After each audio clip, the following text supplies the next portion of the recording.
Have you ever been in the middle of a conversation, maybe with your grandkids or a close friend, and all of a sudden, you just can't find the word you want to say? It's right there on the tip of your tongue, but you just can't grab it. So you say something else instead. Or you just pause, force a little smile, and change the subject. If that's ever happened to you, you're not alone. One of my former patients, Evelyn, 67 years old, sat in my exam room one afternoon and sighed. She said, "Doctor, I feel like I'm slowly becoming someone else."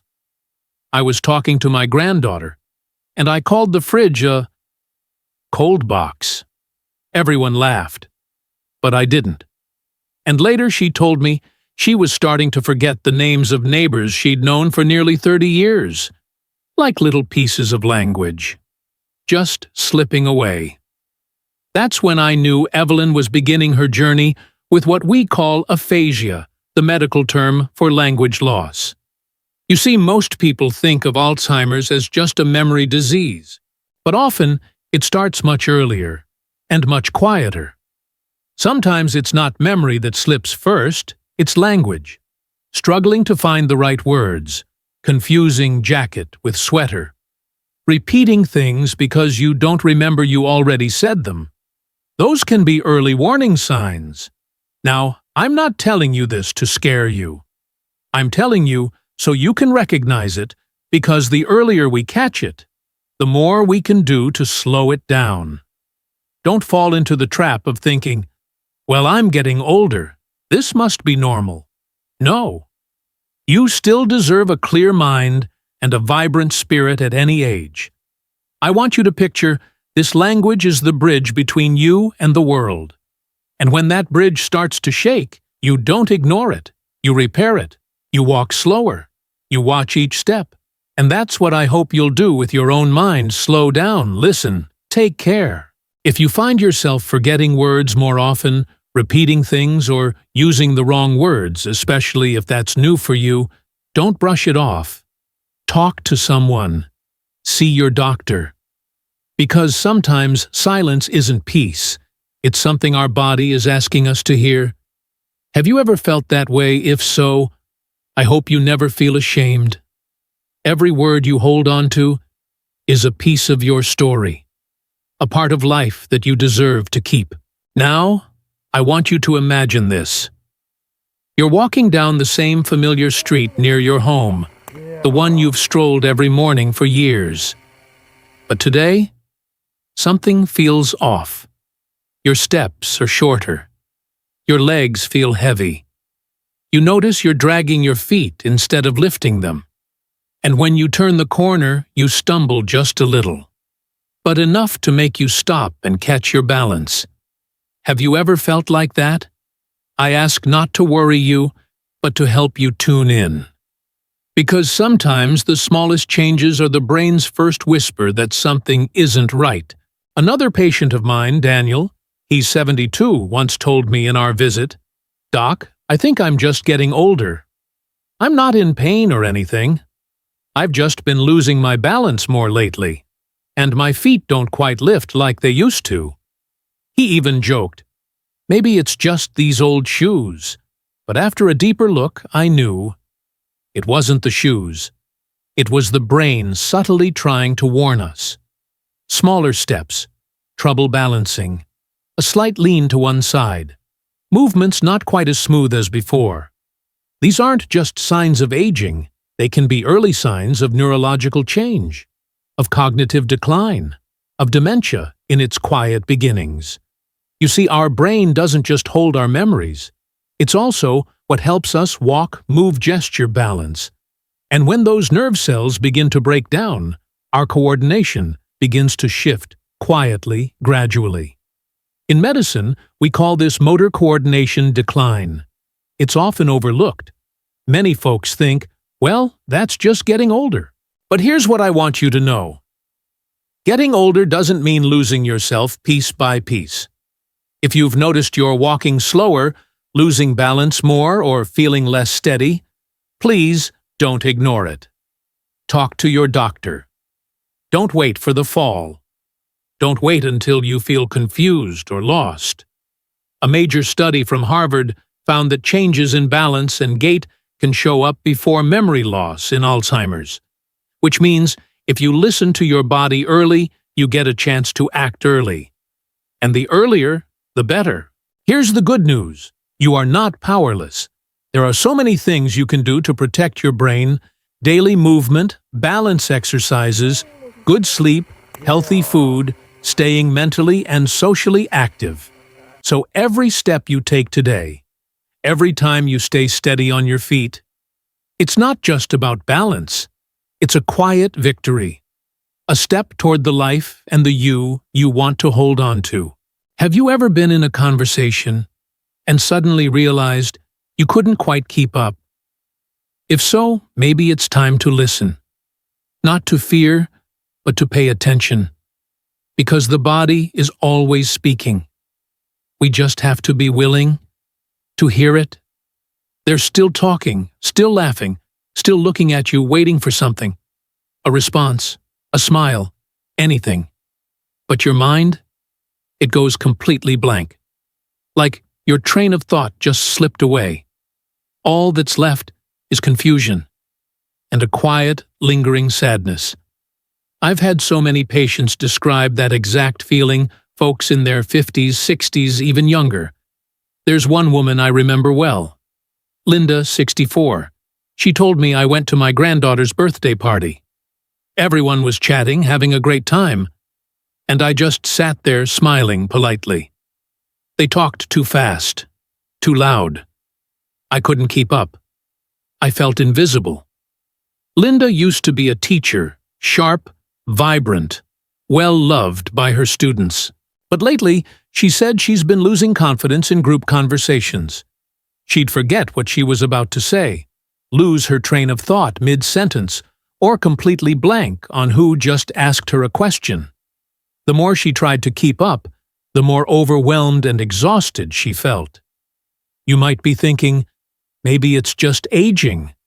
Maybe my memory isn't what it used to be. And that's partly true, but it's not the whole story. I want you to picture this. You're listening to one of your favorite songs, but the vacuum's running, the TV's blaring, there's traffic noise outside. Even though you know that melody by heart, you just can't enjoy it the way you used to, right? That's what happens when our hearing starts to age, which often begins after 50. Our brain has to work harder to tell background noise from what we actually want to hear. And in loud, busy places like restaurants, parties, or even a lively family dinner, it becomes even tougher. Your brain's trying to tune into the conversation, but sometimes it just can't. So you don't just hear less, you understand less. And when you can't follow what's being said, you start to feel left out, even though you're sitting right there. That's when many people start to withdraw. They stop going to gatherings. They sit in silence. They say, I'm tired of pretending to understand. I just won't go anymore. But here's the thing. Withdrawing only makes it worse. Loneliness, depression, cognitive decline, they can all begin from these missed conversations. As someone who's worked with older adults for decades, I want to tell you, if you're losing your train of thought mid-conversation, if you struggle to keep up in group settings, you are not alone. And it doesn't mean you're getting old in a bad way. It's a signal, a gentle tap on the shoulder from your brain saying, hey, maybe it's time to take a closer look at your hearing, your focus, your memory. And there are solutions. Simple listening strategies, brain exercises, hearing aids when needed. Even small changes to your environment can make a big difference. But the most important thing, don't pull away. Because every conversation you join, whether it's listening to your grandkid talk about school or chatting with your neighbor, each one is a building block. It strengthens your brain, it nourishes your heart, it adds color and meaning to your life. So if you've ever sat in silence at a party because you just couldn't follow along, know this, that can change. The first step is awareness. And then, little by little, we choose to stay connected, to keep listening, to care for ourselves. And I'm here to walk that journey with you, because I truly believe no one should ever be left behind in the conversation of their own life. Have you ever felt that way?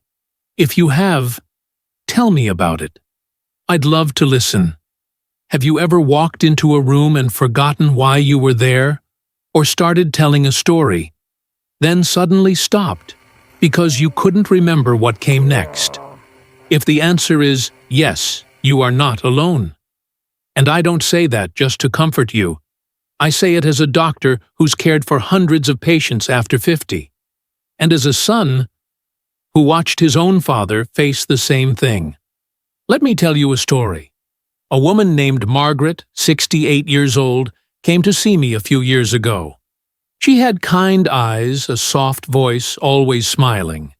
But there was something in her eyes that made me pause. Her husband was with her. He said, "Doctor, lately she's been forgetting recent things. She's asked me what day it is 3 times this morning. But she still remembers a poem from 10th grade by heart." Margaret nodded slowly and said, "I feel like I'm living among shadows. Everything around me is fading, but the old memories, they're so clear. Like they just happened yesterday." That's the strange and heartbreaking part of memory loss due to dementia. It's not just being forgetful. It's not just misplacing your keys or losing your phone. It's when the brain, our storehouse of identity and memory, starts losing the new and holding on to fragments of the old. One day, you might forget you ate breakfast. Later, you might repeat the same story 3 times in one afternoon and not even realize it. And one day, you might look into the face of someone you love and not remember their name. But even then, there is still love. There is still care. And there is still hope in understanding what's happening and facing it together. Have you ever thought to yourself, what if one day I forget my own daughter's name? I know that's not an easy question to hear, but it's exactly why we need the courage to face it, and the sooner the better. As a doctor, I've seen too many families come in too late when their loved one no longer remembers how to button a shirt or gets lost in the same house they've lived in for 30 years. But I've also seen the other side. I've seen families who caught it early, who accepted it and took action. They worked on memory every day. They adjusted their routines. They ate healthier, moved more, and most importantly, they stayed connected, even when conversations got harder. Science tells us this memory loss is one of the most common and earliest signs of Alzheimer's. But it doesn't show up like a thunderclap. It comes more like a cold breeze. At first, just a little chill. But if you ignore it, it becomes a storm. I'm not saying this to scare you. I'm saying it so maybe you notice things sooner. So if you find yourself forgetting an appointment, or struggling to recall what you talked about with your grandchild yesterday, don't brush it off. Ask. Learn. Talk to your doctor. Because memory, it's not just about remembering. It's the thread that connects you to yourself, to your children, to the past and the present. If you still remember your favorite song from your youth, if you still recall the scent your wife wore on that first big night out, then hold on to that and start protecting your brain through knowledge, through action, and through love. Because no one can live fully when their memories fade, and no one deserves to be forgotten, not even by themselves. Let me ask you this. Do you remember the last time you opened a jar with your own hands? Not a big deal, right? Just opening a lid. But what if something that small starts to feel hard? That might be the first whisper of something changing inside your body. One of my patients, Walter, 71, once told me, "Doctor, it's like the strength in my hands just vanished." I used to carry a whole pot of water with one hand. Now I need help just opening a bottle." He chuckled as he said it, but I could hear the hesitation in his voice, maybe even a little sadness. "I don't want to bother anyone," he said, "but sometimes I feel like I'm not myself anymore." Have you ever felt like that? When something simple like holding a spoon, buttoning a shirt, or gripping someone's hand starts to feel clumsy, shaky, weak, I want you to picture this. Your muscles and your nervous system, they're like dance partners. One leads the nervous system, one follows the muscles. But when the connection between them weakens, the dance becomes awkward.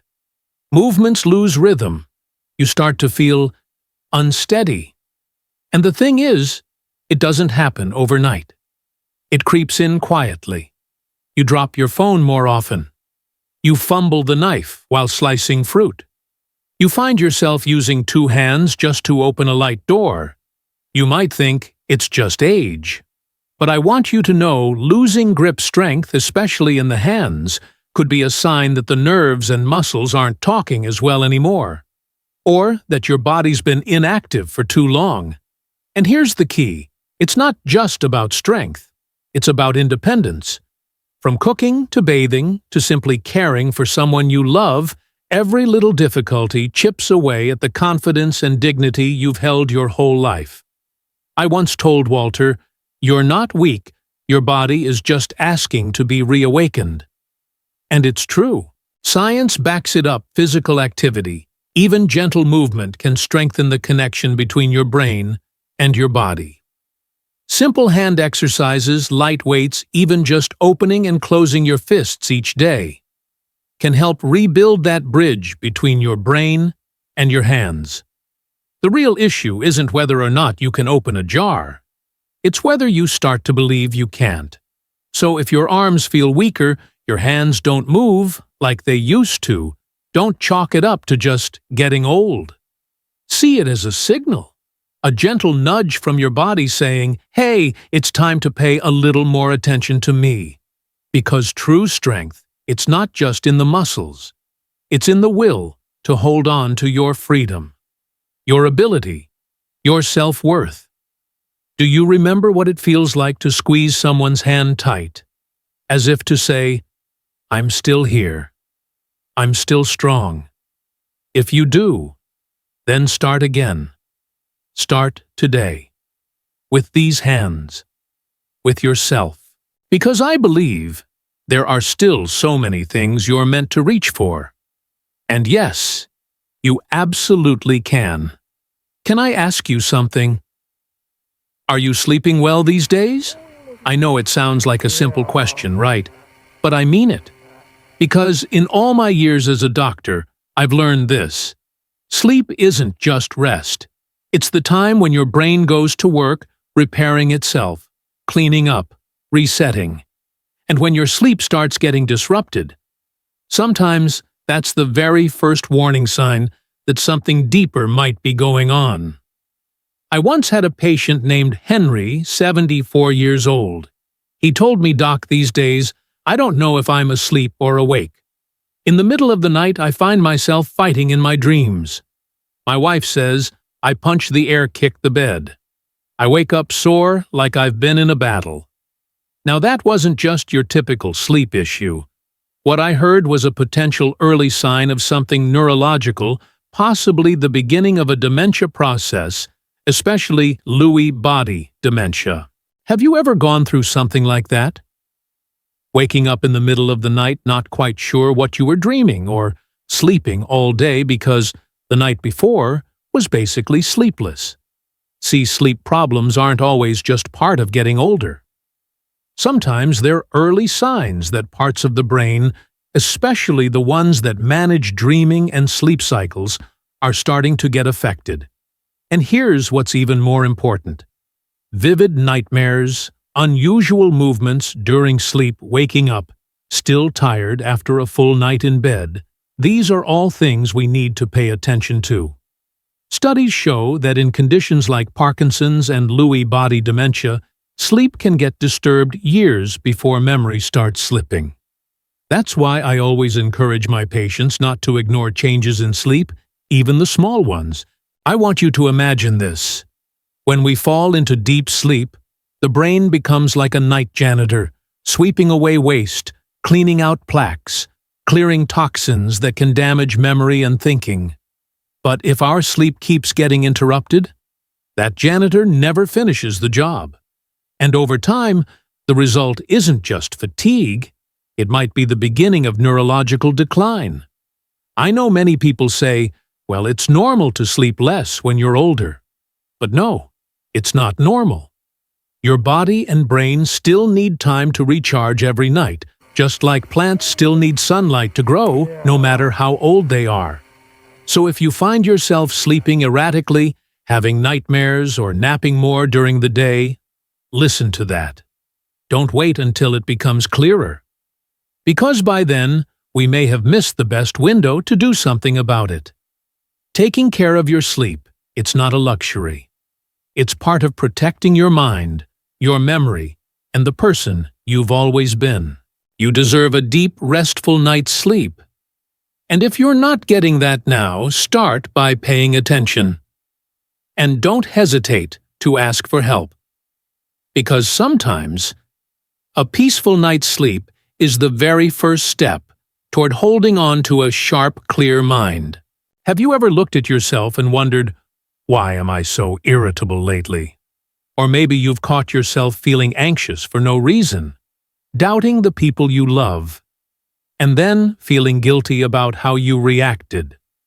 One of my patients, Ellen, she's 67, sighed and told me, "Doctor, I don't recognize myself anymore.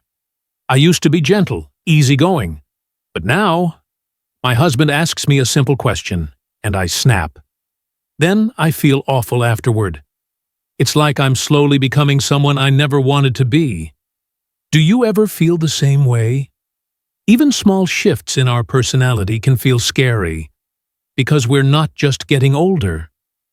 Something inside us is changing, and sometimes we're the last to notice it. Sure, we often blame stress or say it's just part of aging.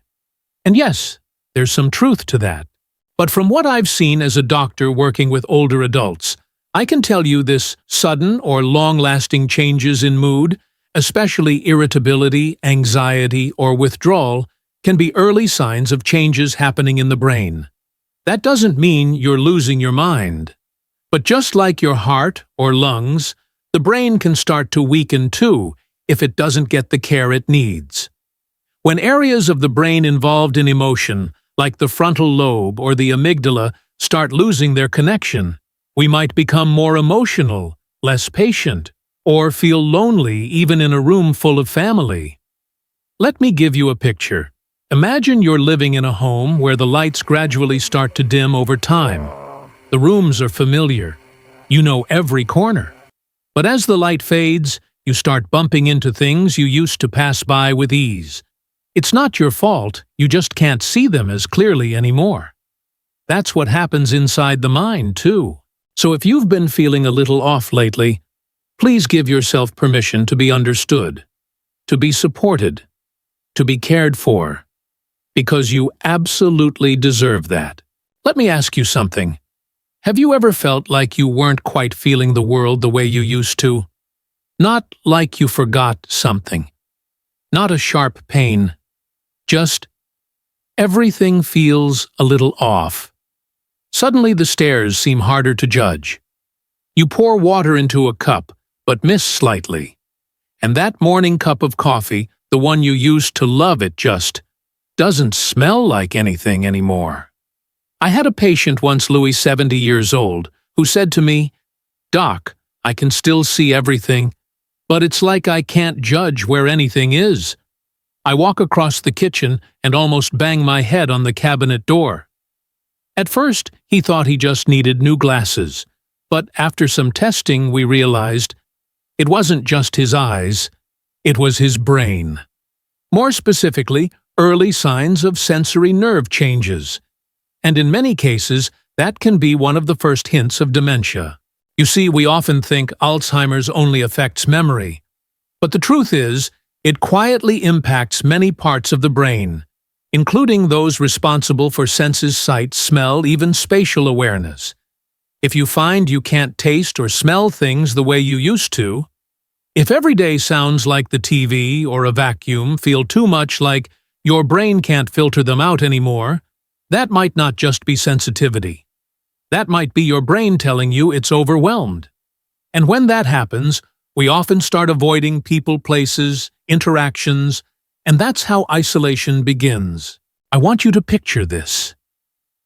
You're at a family gathering surrounded by people you love, but everything feels overwhelming.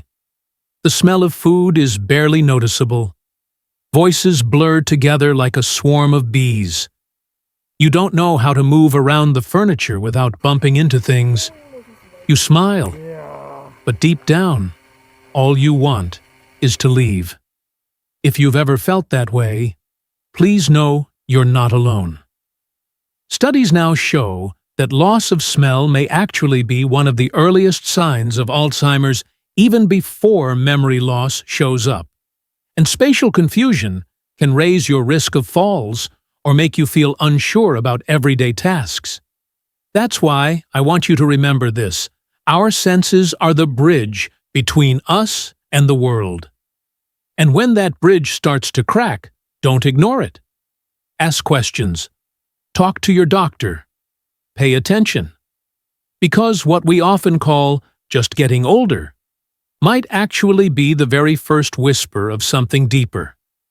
And if you catch it early, you can do something. You can strengthen that bridge. You can stay connected to the world and to yourself. Now, let me ask you this. Have you ever stepped outside on a cold day, only to realize you walked out in a short-sleeved shirt? Or maybe you went into the grocery store to grab a few things, but ended up with a cart full of items and no idea why you bought them. I had a patient, Mr. Raymond, 73, who told me, "I don't know what's happening. Lately I keep forgetting to turn off the stove. My wife smelled something burning, ran into the kitchen, and the pan was black. I was sitting there reading the paper. Completely forgot I was cooking."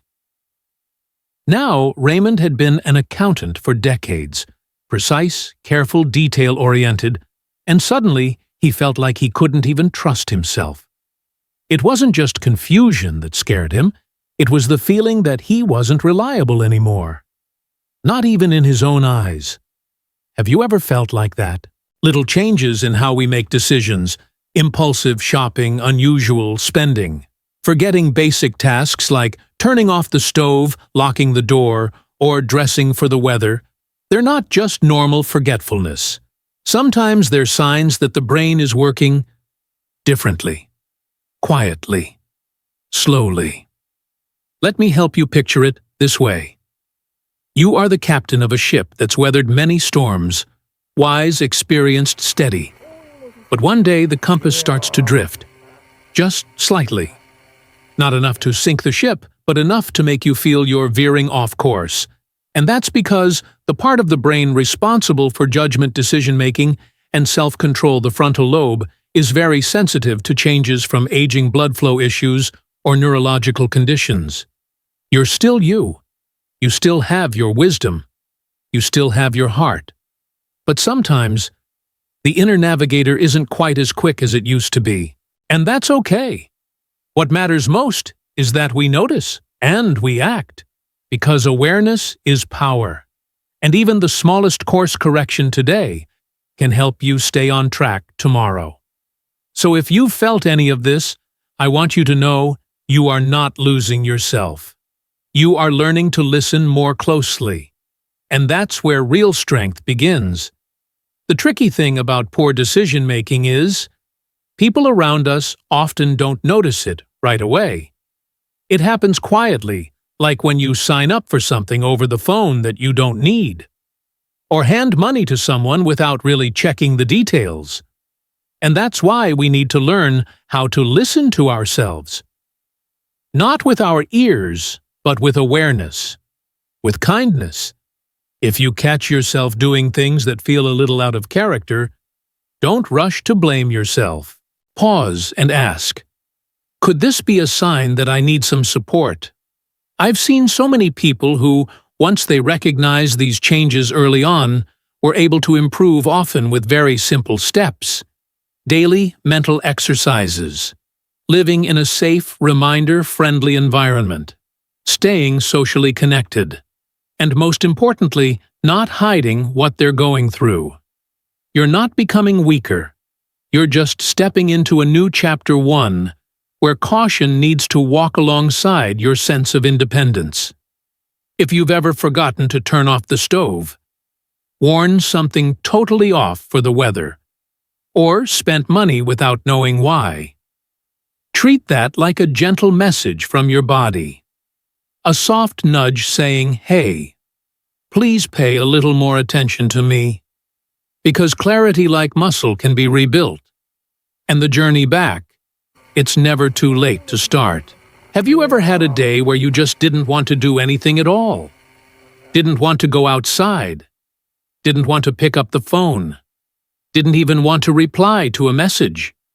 Even things that used to bring you joy, like gardening, playing music, or just walking around the park, suddenly felt meaningless. If you've ever felt that way, I want you to know it's real, and it matters. I once had a patient named Clara, 69 years old. She used to be so full of life, loved cooking, knitting, playing cards with friends on the weekends. But then her husband came to me and said, lately, Clara just isn't herself. She won't go out. She doesn't talk to anyone. She just sits by the window staring out for hours. Most people thought she was depressed, and it did look like that. But after spending time with her, we realized it wasn't just her mood. It was actually an early emotional sign of dementia. You see, dementia doesn't always begin with forgetting names or getting lost. Sometimes it starts with something quieter: apathy, a stillness, a gradual pulling away from the world, as if a little light inside is dimming, and you didn't even notice until it got darker. This is what we call apathy in medicine. It's when motivation fades, interest disappears, and things that once made you smile just don't anymore. I want you to picture this. One day you see your old fishing rod in the corner and think, no point going today. Someone calls and invites you to lunch. You reply, maybe another time. But that another time never really comes. Bit by bit, you step back from life. And it happens so gradually you don't even realize it's happening. As a doctor, I've seen this pattern over and over. We don't lose ourselves overnight. It happens slowly, moment by moment, when we stop connecting, stop sharing, stop feeling. And the heartbreaking thing is, so many people chalk it up to just getting older or being in a funk. But often it's a message from the brain, a quiet signal that the parts managing emotion and motivation are starting to wear down. Now here's the good news. When you catch it early, you can do something about it. You can spark that little light again. With something as simple as taking a walk with an old friend, playing a song you used to love, calling someone you've been meaning to reach out to. You don't have to do anything big. Just one small step, one new connection. Enough to remind you you're still here. You still feel. You can still come back to life. Because sometimes apathy isn't the end of the story. It's just a gentle reminder that it's time to come home to yourself. Have you ever been walking down a street you've known forever? And suddenly stopped because you couldn't remember where you were going? Or maybe you looked at the calendar on the wall and still weren't sure what day it was, or you were sitting in your own living room, the same one you've lived in for decades, and felt strangely out of place. Like you'd just woken up in someone else's dream. One of my patients, Connie, she's 68, told me something I'll never forget. She went out for her usual walk. Same shoes, same umbrella, same neighborhood. But that day she stopped at a familiar corner and had no idea how to get back home. She said, "I didn't panic, doctor. I just felt confused, like the map in my head had been erased." These moments, getting lost in familiar places, losing track of time or dates, may seem small at first, but they're worth paying attention to, because sometimes they're the first signs that the brain's internal compass is starting to drift. And the sooner we notice it, the better chance we have to stay oriented, supported, and present right here in our own lives. Have you ever felt like this? You mix up the day? You forget the time? You're not quite sure where you are? These might sound like small things, but they're actually important signals. Often we dismiss them as, "I'm just too busy," or, "Well, I must be getting older." But after decades of working with people over 50, here's what I can tell you. Getting disoriented is not a small matter. It's one of those subtle but early signs that the brain is starting to struggle with navigating time and space functions we rely on every single day to stay connected with reality. Imagine your brain as a multi-tool watch. It's your compass, your calendar, your GPS, all in one. It helps you know if it's morning or evening, summer or winter, whether you're at home or out walking, and which way to turn to get back. But when certain parts of your brain, especially the hippocampus and parietal lobes, begin to weaken, that watch can start running off time. Suddenly, you might mix up today with yesterday, or find yourself lost in a place you know well. A colleague of mine once said, "When you lose orientation, you're not just losing your footing, you're losing the feeling that you even belong." Sadly, many people begin hiding these mix-ups. They don't mention them to their kids or friends. They pretend they remember everything. They slowly withdraw, afraid of being judged or labeled as just old. But I want to say to you with all sincerity, those signs deserve to be heard, not hidden.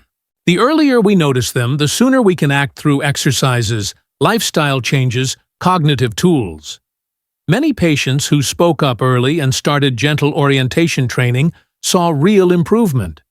So if one day you find yourself standing at a familiar intersection and you can't remember the way home, don't panic. Treat it as a gentle reminder your brain, like your body, needs care, practice, and kindness. You deserve to live in a world you recognize every day, in every place recognizing you. And you don't have to walk through that alone. Have you ever been in this situation? Someone you love, maybe your spouse, a family member keeps asking you the same question over and over. What time is it? Did we have lunch yet? What day is today? You answer softly. A few minutes later, the question comes again. Then again, then again. By the fourth time you feel tired, frustrated, but then you pause, because their eyes are so sincere. They're not joking. They genuinely don't remember asking. One of my patients, William 75, was brought in by his daughter. She told me, "Dad keeps asking, 'Where's Mom?' even though she's been gone almost 3 years. I've answered him hundreds of times, and every time it's like he's never heard it before." I looked into his eyes, cloudy, worried, like he was searching for a memory his brain no longer held. That's exactly what's happening inside the brain of someone with dementia. They're not repeating intentionally. They're not being difficult. They literally can't store new information. Imagine it this way. Your brain is like a notebook. In Alzheimer's, the pages for today's memories are torn out, but the pages from 20 or 30 years ago, still there intact. When your brain loses short-term memory storage, new events vanish almost instantly, like writing in the sand and having the wave wash it away. You tell them, "We ate already," and 2 minutes later that memory is gone. So they ask again, "Have we had lunch?" Repetition is one of those subtle but powerful early signs of dementia. As a doctor, I understand that for caregivers, this can be exhausting. You feel helpless. But please remember, they are not doing it on purpose. They're struggling to make sense of a world that is becoming increasingly unfamiliar. And if you are the one experiencing this, asking repeatedly, and then being surprised that others remind you, it doesn't mean you're losing your mind. It means your brain is asking for attention. That repetition often is like a quiet knock at the door from inside the brain saying, "Hey, notice me." And if we catch it early, we have the opportunity to intervene to slow down the process. So please don't hesitate when you or someone you care about starts asking again and again. It's not just a memory thing. It's about presence, love, and the chance to start caring for ourselves at the right time in the right way. A repeated question. Sometimes is the quietest cry for help we need to hear. Imagine a peaceful afternoon. You're reading in a sunlit room. Suddenly, out of the corner of your eye, you see someone walk down the hallway. No one else is home, but you swear you saw someone move. Or one morning you open a drawer looking for your watch. Your familiar watch you always place in the same spot. It's gone. And the first thought that hits you isn't, "I moved it." It's, "Someone took it." One of my patients, George, 74, whispered to me during a consultation, "I know the nurse in the nursing home took my glasses. Every night she comes in while I'm sleeping." But then we found the glasses in his nightstand drawer exactly where he'd always kept them. He paused, then murmured, "That's odd. I was sure someone took them." Have you ever heard someone in your family say things like that? Or maybe even felt it yourself, seeing things others don't see.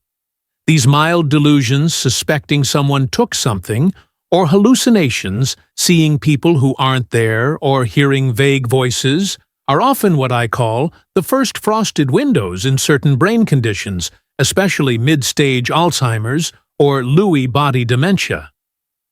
What's important to note, many people remain sharp in many ways.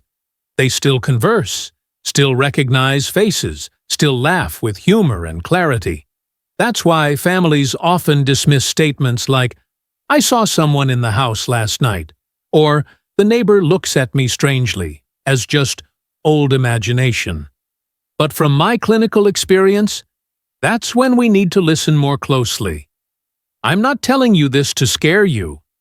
Early-stage hallucinations or delusions are not a sign of total dementia. They're small cracks.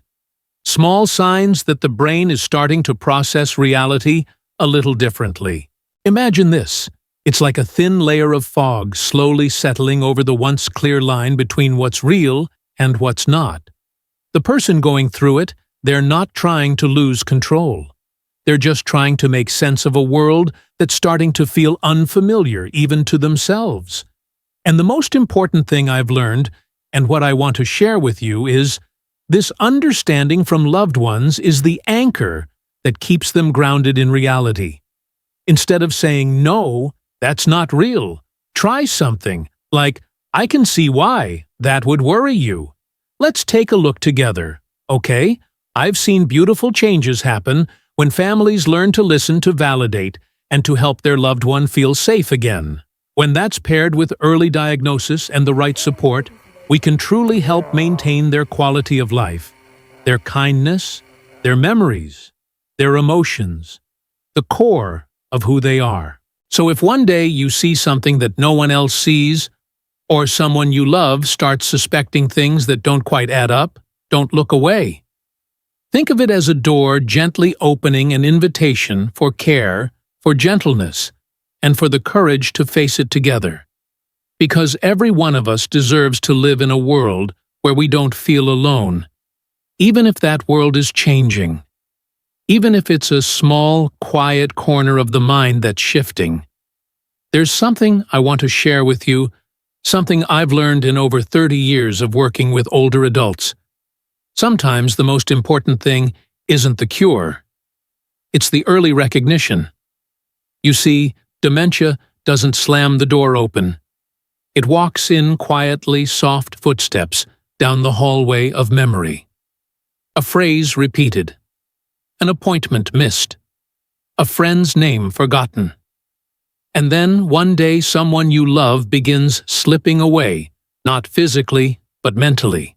But here's the hopeful part, and I want you to hear this clearly. If we notice those signs, early, really early, things can be different. Very different. I remember one visit vividly. An older couple came in. The husband, Richard, 74 years old, smiled warmly, but his speech wasn't quite what it used to be.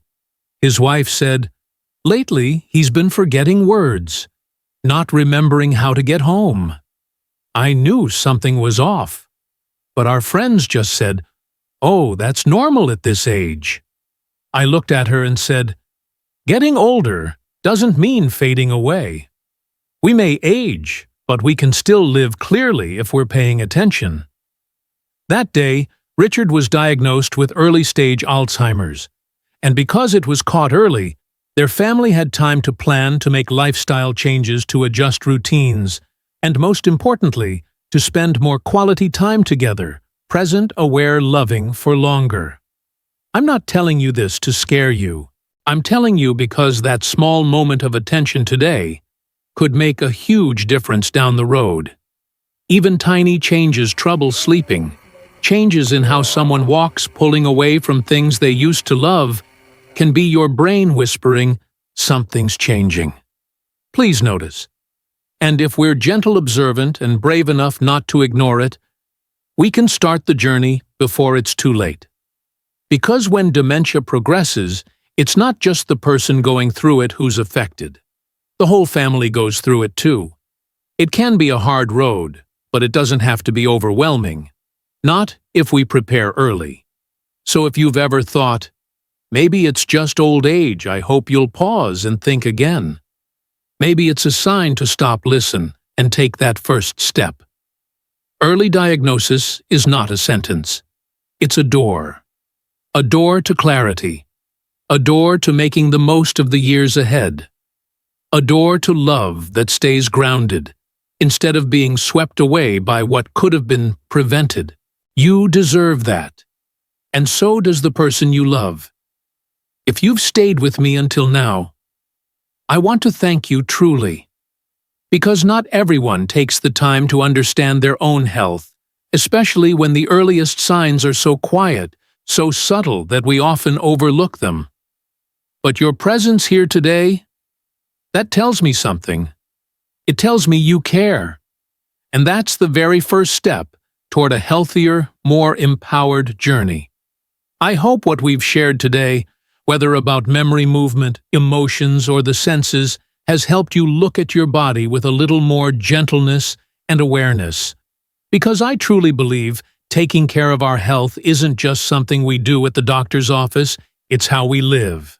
With love, with understanding, and with patience for ourselves. If today's message meant something to you, if you feel this is the kind of space you'd like to keep learning from and growing with, I would be so grateful if you hit that subscribe button. Because on this path, you're not alone. We'll see each other again in the next video, where I'll keep sharing stories, real-life experience, and ways to protect what matters most, your clarity, your dignity, and your peace of mind. So, go ahead, hit subscribe, so that when you need support, I'll still be right here, sharing, listening, walking alongside you as a friend, a doctor, and someone who truly understands.